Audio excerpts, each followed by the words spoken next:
سمجھتے ہیں کہ یہ بے پردگی یہ ترقی ہے، یہ ماڈرنزم ہے. ایسا نہیں ہے، یہ جہالت تھی. کعبۃ اللہ کا طواف برہنہ کیا جاتا تھا. تو برہنگی یہ جدت نہیں ہے، یہ قدامت ہے. یہ ترقی نہیں ہے، یہ جہالت ہے. اس سے اسلام نے نکالا ہے اور پردے کی طرف اسلام انسانیت کو لے کر کے آیا ہے.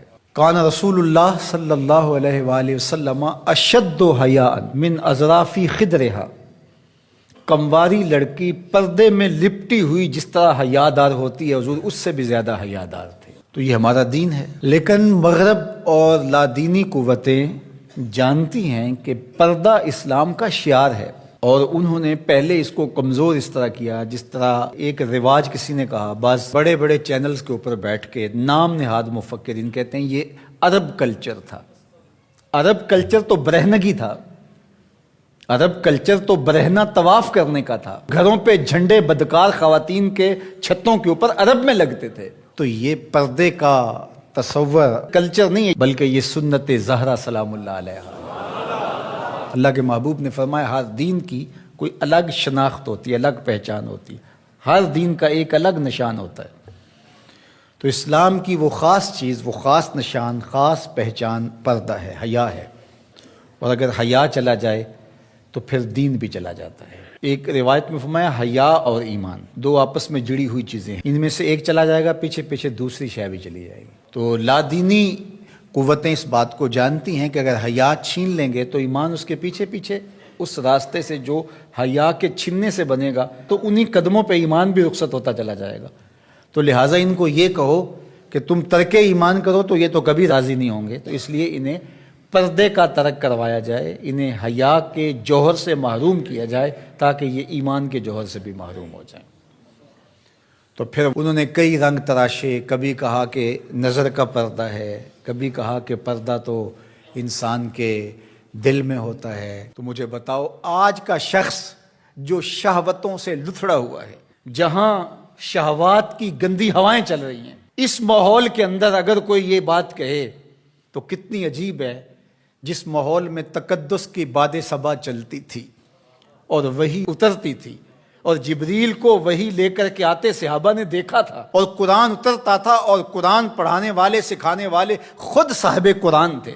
وہ صحابہ ان کو جب پردے کا حکم دیا گیا اور ان کو نظریں نیچی رکھنے کا حکم دیا گیا تو میں اور آپ کون ہوتے ہیں؟ جب ابو بکر و عمر کو کہا گیا کہ نگاہوں کو نیچا رکھنا، جب عثمان و علی سے کہا گیا کہ نگاہوں کو نیچا رکھنا، جب سیدہ عائشہ، حضرت ام سلمہ، حضرت میمونہ، حضرت زینب، سیدہ فاطمہ تو زہرا سے کہا گیا کہ تم اپنے پردے کی حفاظت کرنا، تو مجھے بتائیے اس تقدس مآب ماحول کے اندر بھی جب پردہ کرنے کے لیے مومنوں کی ماؤں کو حکم دیا گیا، اور ابو بکر و عمر، عثمان و علی عشرہ مبشرہ جن کی جنت کی ضمانت بھی رسول اللہ نے دی ہے، تو جب ان کو بھی کہا گیا کہ نگاہوں کو نیچا رکھنا تو میں اور آپ کس شمار میں ہیں؟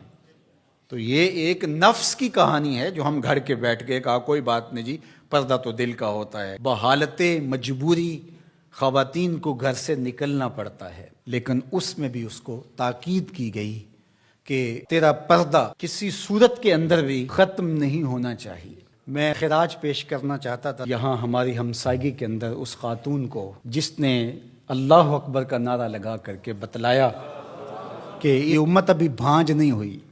اس امت میں آج بھی بیٹیاں موجود ہیں جو اپنی آبرو پر پہرا دے سکتی ہیں، اور یہ حالات بتاتے ہیں کہ یہ امت مرنے کے لیے نہیں، قیامت تک قائم رہنے کے لیے پیدا ہوئی ہے انشاءاللہ. اس دبی ہوئی راکھ میں چنگاریاں موجود ہیں جو وقت آیا تو شعلہ جوالہ بھی بن جائیں گے انشاءاللہ العزیز.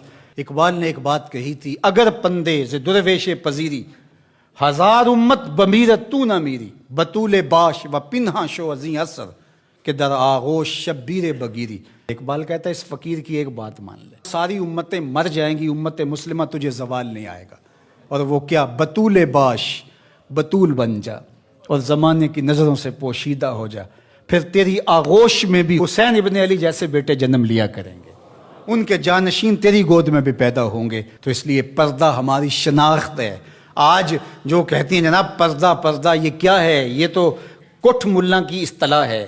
کچھ بولتی ہے جناب یہ دقیانوسیت ہے، کوئی کہتے ہیں یہ زمانہ قدیم کی کہانیاں ہیں.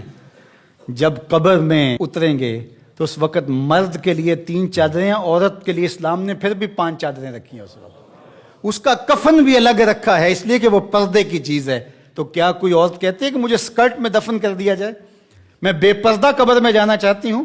اس وقت تو سب کہتے ہیں تنیاں بھی باندھ دی جائیں، اس وقت محارم قریب آ جائیں جو لحد میں اتاریں.